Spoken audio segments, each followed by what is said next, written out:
Подарок за мајката. Кога мајка му одеше на работа, Орхан ја испраќаше до пред портата. Зошто ли го правеше тоа?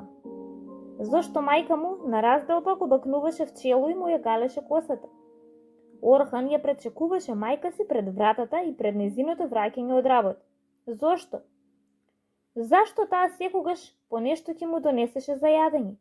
И денес Орхан ја испрати мајка му се до портата. Таа пак го бакна в чело и му ја погали косата. На разделба му рече: да ја слушаш баба си, ако рече таа да спиеш, веднаш да легнеш в постела. Кога мајката ја мина улицата и тргна кон другата страна, Орхан се врати во собата и застана пред прозорецот. Тој почна да размислува. Знаеше дека тоа беше денот, празникот на мајката. Не само на една, туку празник на сите мајки. Тоа беше празникот и на мајката и на малата Сефим од соседната куќа и на мајката од сите другарчиња и девојчиња од улиците. Знаеше дека сите деца што одат на училиште на враќање дома на своите мајки им го честитаат празникот. При тоа тие ќе им донесат разни подароци. А што ќе и подареше Орхан на својата мила мајка? Размисли дека би било добро да ја купи некоја убава игла за украс или обетки како оние што ги носи баба му. Но од каде пари за тоа?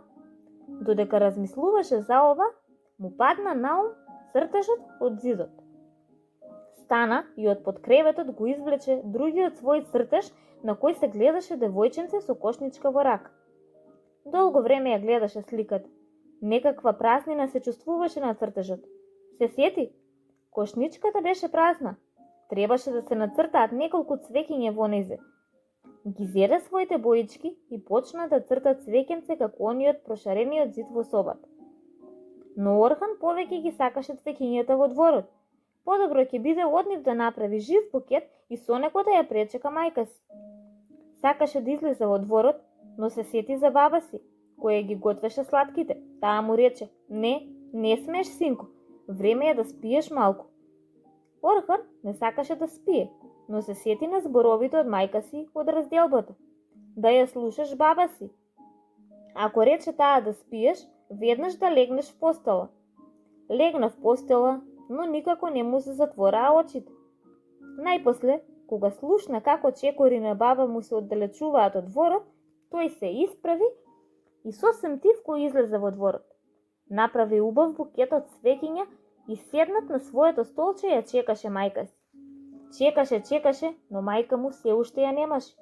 Чекајќи така, Орхан беше занесен од приспивната песна на баба Мира.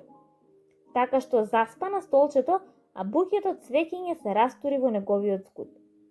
Орхан се разбуди од својата постела, со погледот го бараше букетот од цвеќиње, но покрај перницата забележа голема чоколада. Ја зеде чоколадата и се стрчна кај мајка си. На масата, во најубавата ваза, стоеше букетот што беше го собрал Орхан, а мајка му чекаше со раширени раци.